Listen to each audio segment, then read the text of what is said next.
আমি তাহলে এখানে কি করছি? এই অঞ্জনা, আমি এখানে কি করতে এসেছিলাম বলতো? তুমি আবার ভুলে গেছো? সত্যি বাবা, আমার এই ভোলার রোগটা কবে যাবে বলতো? যাই, আমি বরঞ্চ ঘরে গিয়ে ঘুমিয়ে পড়ি। শোনো শোনো শোনো, বলছি কি, পিসেমশাইয়ের মাথায় খুব ব্যথা করছে, তুমি একটা ওষুধ এনে দিতে পারবে? আমি একটু তুবড়ির ঘরে যাবো, ঠাম্মি ওয়েট করছে। আসলে ভাইয়া বাগানে নেই, ছাদে নেই, আমি যাই একটু, তুমি এনে দাও। হ্যাঁ হ্যাঁ, আমি এনে দিচ্ছি। ঠাম্মি, ঠাম্মি বল। আমি তো বাড়ির সব জায়গায় দেখে এলাম, ভাইয়া তো কোথাও নেই। কোথাও নেই মানে? কোথায় গেল? নাচবো, আয় তো আমার সঙ্গে। না ঠাম্মা, আমি কোথাও যাব না। ওনার যদি আমার কাছে আসতে ইচ্ছে না করে, না আসুক। তোকে আমি কি বলেছি? দাদু ভাইকে ঠিক পথে নিয়ে আসতে হবে। আর কি বললাম? জোয়ারে হাল শক্ত করে ধরতে হয়। হ্যাঁ দিদি, দাদু ভাই বিয়ের রাতে কোথাও চলে যেতে পারে না, কোথাও না। আয় আমার সঙ্গে। এই যে তোমার কি ব্যাপার বলো তো? কি হচ্ছে? সমানে এই ঘরে বাইরে করে যাচ্ছ, মানে এটা কি? আরে বাবা, অঞ্জনার মাথা ব্যথা করছিল, ওষুধ দিতে বললো, তাই ওষুধটা নিয়ে যাচ্ছি। আরে দূর বাবা, সেটা তো এখন। একটু আগে আমার সঙ্গে কথা বলতে বলতে ঘর থেকে এবারে উল্কার মতন বেরিয়ে চলে গেলে। এই তো অঞ্জনা এনে মাথা ব্যথার ওষুধ খেয়ে নে, ঠিক হয়ে যাবে। ওষুধটা আমি আমার জন্য চাইলাম নাকি, তোমাকে বললাম না পিসেমশাইকে দিতে। বাহ, এর মধ্যে সেটাও ভুলে গেছে। আমার বউটাকে নিয়ে যে কি করবো না বুঝলি, আমি জানি না।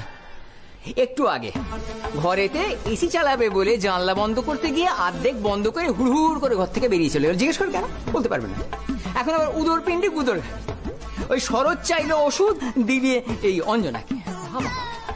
কোনদিন না আমাকে বর বলে ভুলে গিয়ে বর ভেবে বসে থাকবে। তোরা চুপ করলি? এমনি চিন্তায় মরছি। যা বাবা, তোমার আবার কিসের চিন্তা?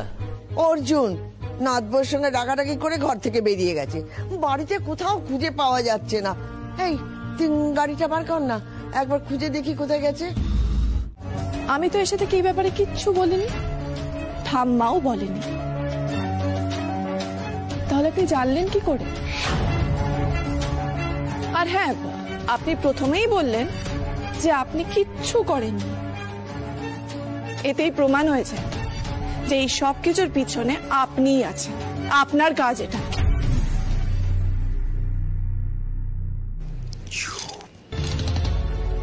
ভয় করছি তো। এটাকে কি বলে জানো? ছোট মুখে বড় কথা। বললাম না যে আমি আমার ঘরেই ছিলাম, আর আমার ঘর থেকে আমাদের বাড়ির বাগানটা দেখা যায়। তা সেখান থেকেই বুঝি আপনি পুরো ব্যাপারটার উপর নজর রাখছিলেন, যে সবকিছু আপনার প্ল্যান মতো হচ্ছে কিনা। আর হ্যাঁ, আপনি যা খুশি প্রমাণ করার চেষ্টা করতে পারেন, কিন্তু কোনো লাভ হবে না। অর্জুন হয়তো আমাকে অনেক কিছুই মিথ্যে বলেছে, কিন্তু আমার প্রতি ওনার ভালোবাসাটা মিথ্যে না। উনি নিজে আমাকে বলেছেন উনি আমাকে ভালোবাসেন, আর কাউকে না। ভালোবাসা, কত গভীর ভালোবাসা। আহা, অর্জুন নিশ্চয়ই তোমাকে ভালোবাসার কথা বলে বিয়ে করে এনেছে না? অর্জুন কেমন পাজি না? তাহলে তখন কেন আমার কথা শুনে নিশাকে বিয়ে করতে রাজি হলো বলো তো? তাই না? কেন?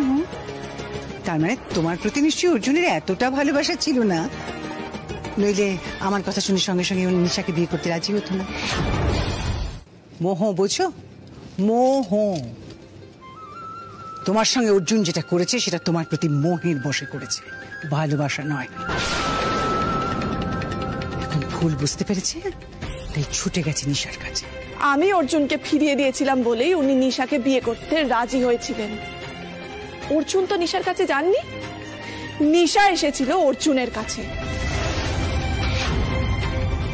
দাঁড়াও, কান খুলে একটা কথা শুনে যাও,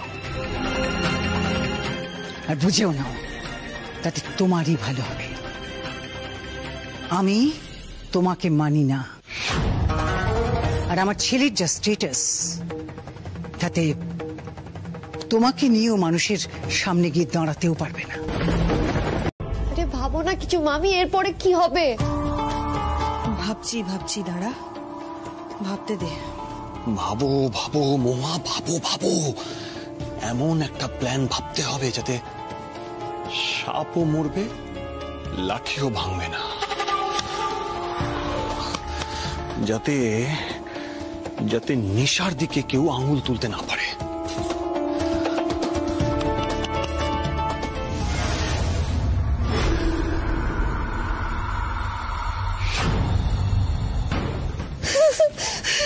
কি হলো আবার? নিশা, নিশা আর কাঁদিস না, নিশা আর কাঁদিস না, অনেক তো হলো, বল। বৌদি দেখো না কি করছে, তখন থেকে কেঁদে যাচ্ছে। আন্টি আমার কোনো দোষ নেই, আমি ঘরের ভিতরে থাকতে পারছিলাম না, আমার কিরকম দম আটকে আসছিল, তাই আমি বাগানে গেছিলাম। আর অর্জুনও তখন ওখানে একা ছিল, তাই। আমাকে খুব বোকা মনে হয় তোমাদের। কেন বৌদি, কেন? দেখো নিশা, কাজের কারণে আমাকে সবসময় অনেক মানুষ চড়াতে হয়। তুমি যে কাজটা করেছো সেটা যে তুমি ইচ্ছে করে করেছো সেটা অন্তত আমি বুঝতে পেরেছি।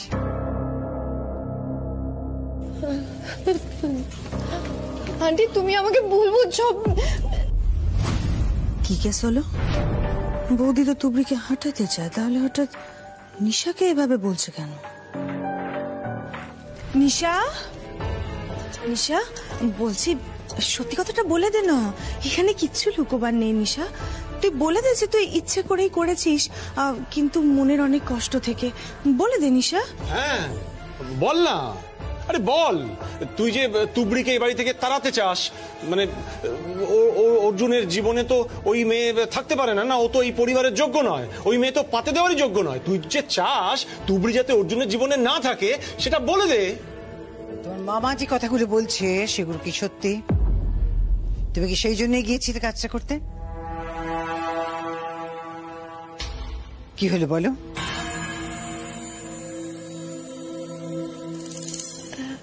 হ্যাঁ আমি ইচ্ছে করে।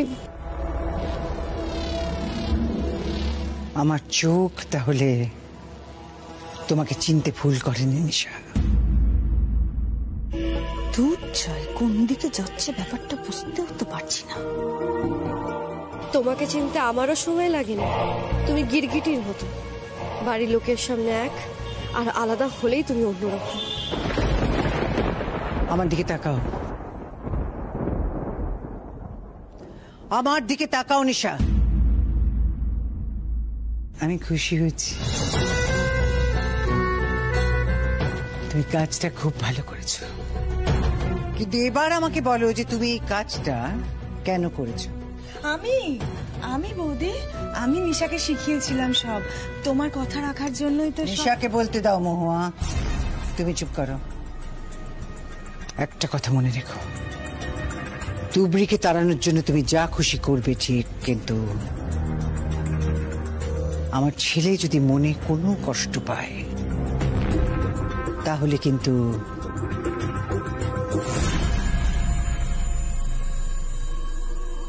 এই বাড়িতে কারোর জায়গা হবে না। অর্জুনকে ভালো না বেশে অর্জুনের সঙ্গে ভালোবাসার খেলায় যদি তুমি মাতো, তাহলে আমার চেয়ে খারাপ আর কেউ হবে না। আপনারা এত রাতে? জানি তোমাদেরকে এইভাবে এখন ডিস্টার্ব করা উচিত নয়, কিন্তু একটা কথা না বললেই নয়। তুমি প্লিজ আমাকে ভুল বোঝো না।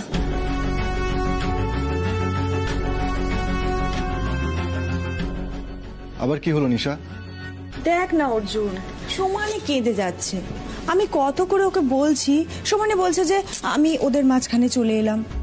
আমি বোঝাচ্ছি যে তুই ওদের মাঝখানে আসিসনি, এসেছে অন্য কেউ। না মামি, আমি এসেছি ওদের মাঝখানে, তাই জন্যই তো আমি তুবড়ির কাছে ক্ষমা চাইতে এসেছি।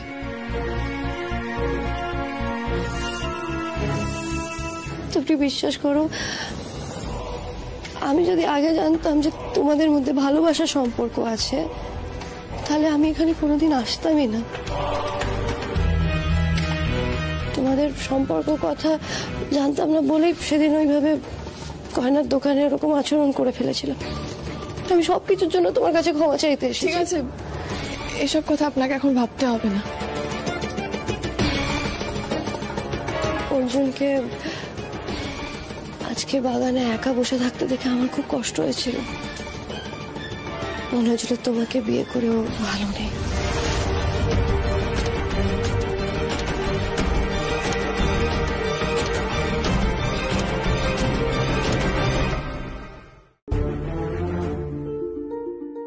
তুমি বিশ্বাস করো, আমাদের ভেতরে কোনো সম্পর্কই নেই। আমাদের তো এর আগে কোনোদিনও আলাপই হয়নি। বিয়ে ঠিক হয় আর তারপরে যা আলাপ আর ঘনিষ্ঠতা। ঠিক আছে, এসব কথা এখন থাক। দেখেছিস নিশা, আমি বলেছিলাম না তুবড়ি কিচ্ছু মনে করবে না। যা, এবার যেটা বলতে এসেছিলি সেটা বল। দেখো, আমি তোমাদের বন্ধু হয়ে নিজের ভুলটা শোধরাতে চাই। তুমি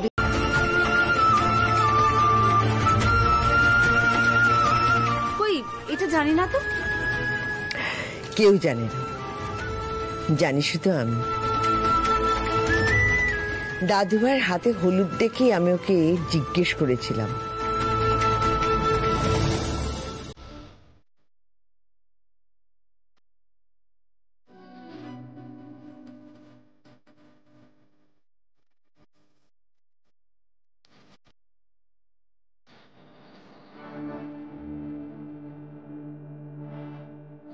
ওই আমাকে বলেছে। এই আশ্চর্য ঘটনা তাহলে তো সবটা সত্যিই ঠাকুর ঘটিয়েছে। তোমাদের কথাবার্তা শেষ হলে আমি আবার আমার আসল কথাটা বলি।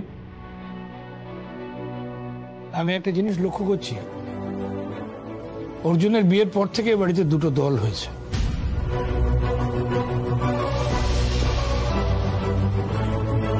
একদল যারা বিয়েটাকে মানছে, আর একদল উপায় নেই বলে মেনে নেওয়ার অভিনয় করছে।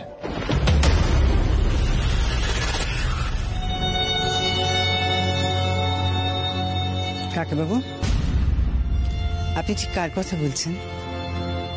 মানে কে বিয়েটা মেনে নেওয়ার অভিনয় করছে? দেখুন, আপনি যদি অন্য কারো কথা বলেন তাহলে আমার কিচ্ছু বলার নেই,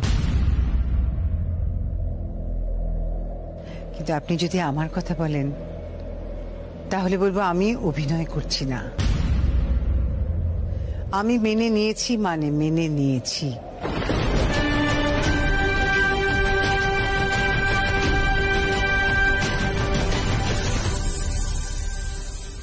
তবে হ্যাঁ, এ কথাও ঠিক যে আমি তুবড়িকে এবারে যোগ্য বলে মনে করি না।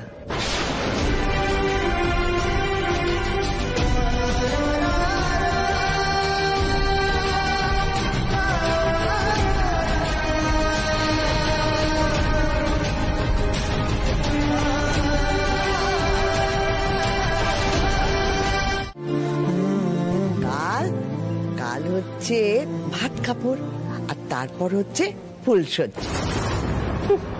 ফুলসজ্জা হবে?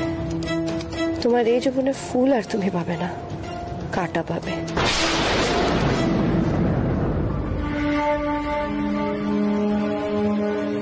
আরে নিশা, তুই অত দূরে দাঁড়িয়ে আছিস কেন? না, আমি ঠিক আছি, ঠিক আছে। আমি বলছিলাম, সবই যখন হবে তাহলে তো লোকজনকে নিমন্ত্রণ করা দরকার। কি অঞ্জলি, তাহলে সবাইকে ফোন করি? আমার মনে হয় সেটা দরকার নেই, জানো।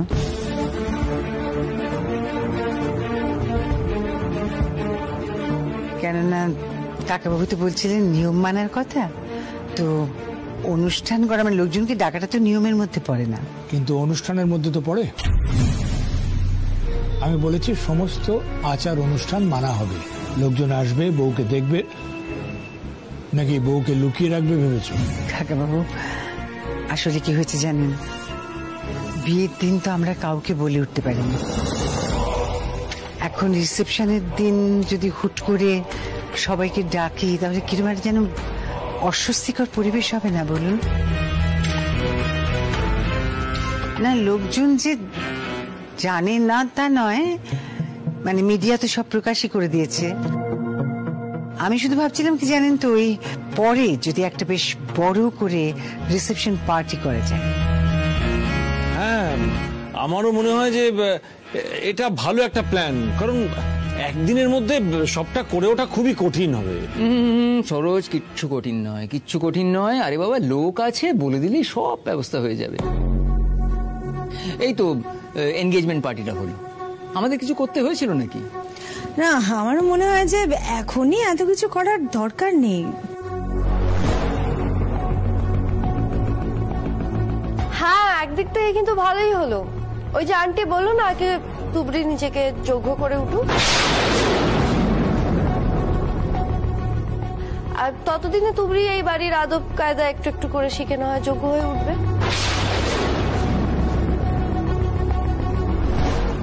তারপর বাকি লোকজনদের সামনে ওকে প্রেজেন্ট করলে ওকে কারোর মেনে নিতে কোনো অসুবিধা হবে না।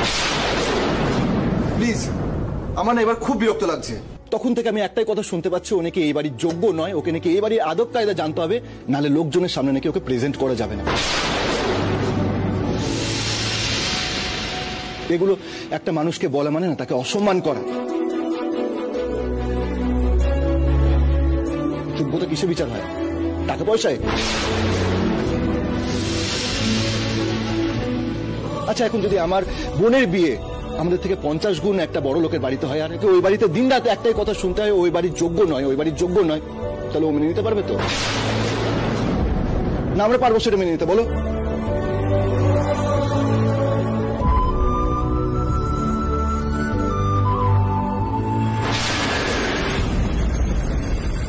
দেখেছো, এই জন্য আমি কিছু বলতে চাই না। আমি কিছু বললেই অর্জুন আমাকে ভুল বোঝে। আমি কি বলতে চাইছিলাম? আমি তো শুধু এটাই বললাম না যে তুবড়ি কে গড়ে পিটে এই বাড়ির যোগ্য বউ করে নেওয়ার কথা, যাতে বাকিদের সামনে ওর সম্মানটা বাড়ে। থাক, আমি আর কিছু বলবো না। আহারে, মেয়েটার এমনিতেই মনের অবস্থা ঠিক নেই।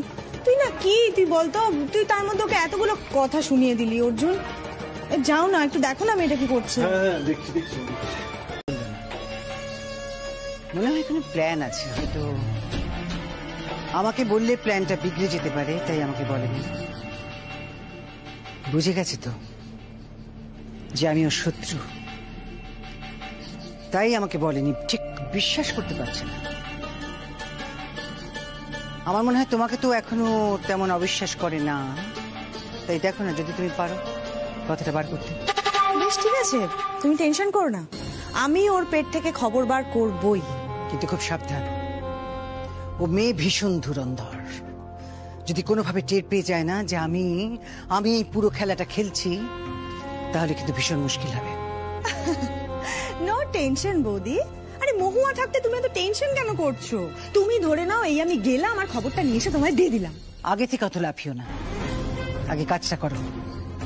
ঠিক আছে, শোনো, তোমাকে নিজেকে তুবড়ির সামনে এমন ভাবে প্রেজেন্ট করতে হবে যাতে ও তোমাকে ভরসা করতে পারে। মনে রেখো মহুয়া, তুবড়িকে এই বাড়ি থেকে তাড়ানোটাই কিন্তু আমাদের একমাত্র উদ্দেশ্য নয়। আমাদের আরো একটা উদ্দেশ্য আছে। তুবড়িকে এই বাড়ি থেকে তাড়াবার আগে অর্জুনের চোখে ওকে এতটা ছোট করতে হবে যাতে অর্জুন আর কখনো ওকে এই বাড়িতে ফিরিয়ে না।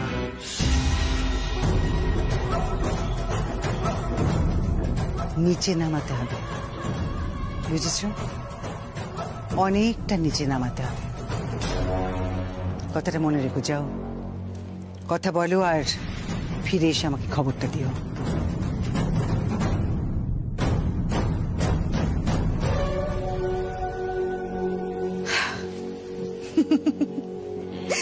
খবরটা দেবো বৌদি।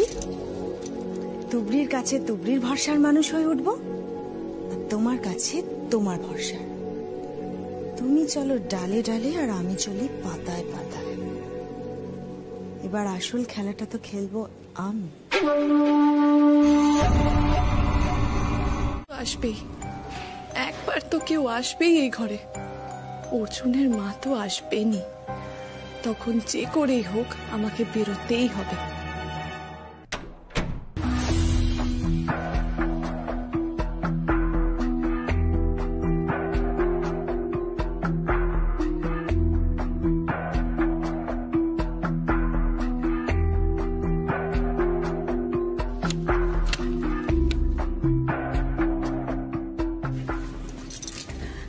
আমি আড়াল থেকে সব দেখেছি।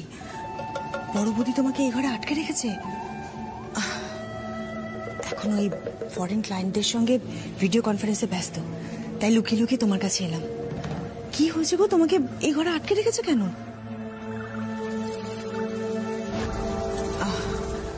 তুমি আমাকে বলতে পারো ভরসা করে। না না, আসলে উনি আমাকে আটকে রাখেননি।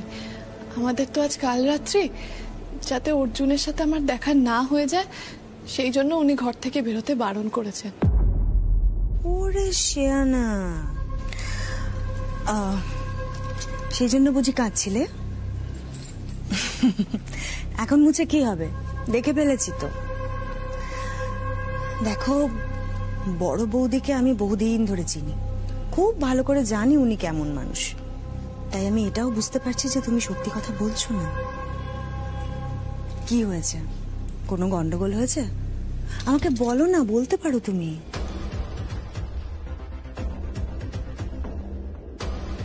আসলে কি বলো তো তুবড়ি, আমিও ভালোবেসে বিয়ে করেছি, আর সেই বিয়ের পরে বাবা আমায় ত্যায্য করেছিলেন। কিন্তু ওই অর্জুনকে কোলে পিঠে মানুষ করেছিলাম তো, ওর বিয়ে শুনে আর থাকতে পারিনি, নির্লজ্জের মতন এই বাড়িতে চলে এসেছি। এসে দেখলাম যে বাড়ির কিচ্ছু বদলায়নি। আগে ছিল বাবা, আর এখন হয়েছে ওই বড় বৌদি।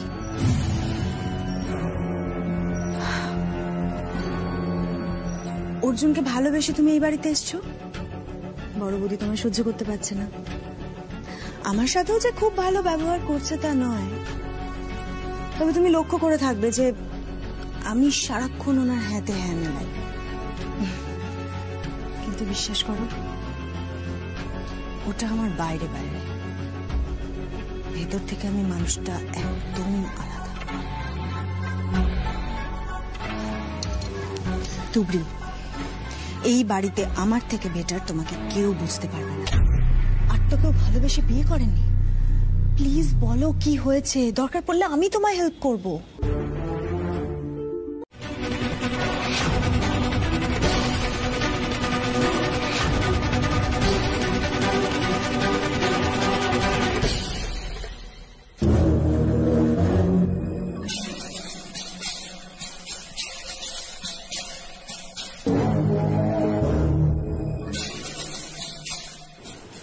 ঘোড়া ডিঙিয়ে ঘাস খাওয়া হচ্ছে।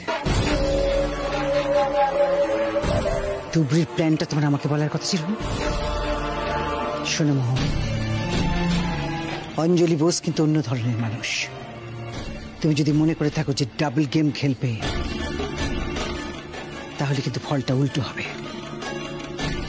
তোমার যা পাওয়ার কথা ছিল তার 4 গুণ বাড়াবে। কথাটা মনে রেখো। আর এটা আমি তোমাকে শেষবারের মতো সাবধান করলাম।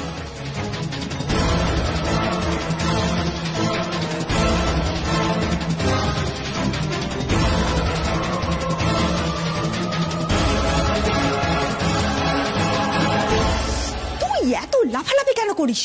এত কথা বলার কি দরকার তোর? আরে আমি কোথায় লাফালাফি করলাম, তুমি তো। আচ্ছা শোনো তো, একটা কথা বলো তো আমাকে। আমি যে কালকে একটা গন্ডগোল পাকাবো সেটা তো উনি শুনলো, তাহলে কিছু বললো না কেন? বুঝতে পারলি না? মৌনতা সম্মতির লক্ষ্য। মানে কি বলছো? মানে উনি তোর কাজটাকে নীরবে সম্মতি জানিয়েছেন। আচ্ছা, তাহলে আমার পায় কে? তুবড়িকে আমি এমন জালে আটকাবো যে ওটা কেটেও বেরোতে পারবে না।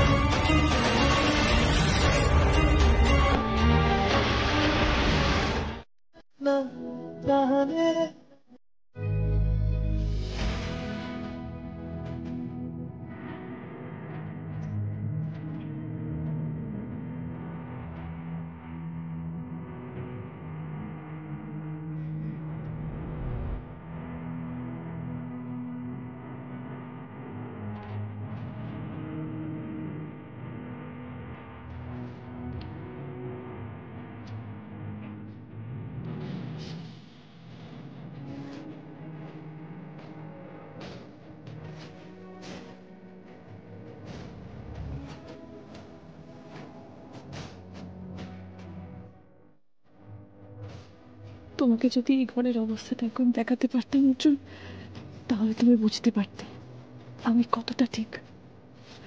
আমার কষ্ট হবে জেনেও উনি এসব করছেন, করুক, আমি সব কষ্ট সহ্য করতে রাজি অর্জুন।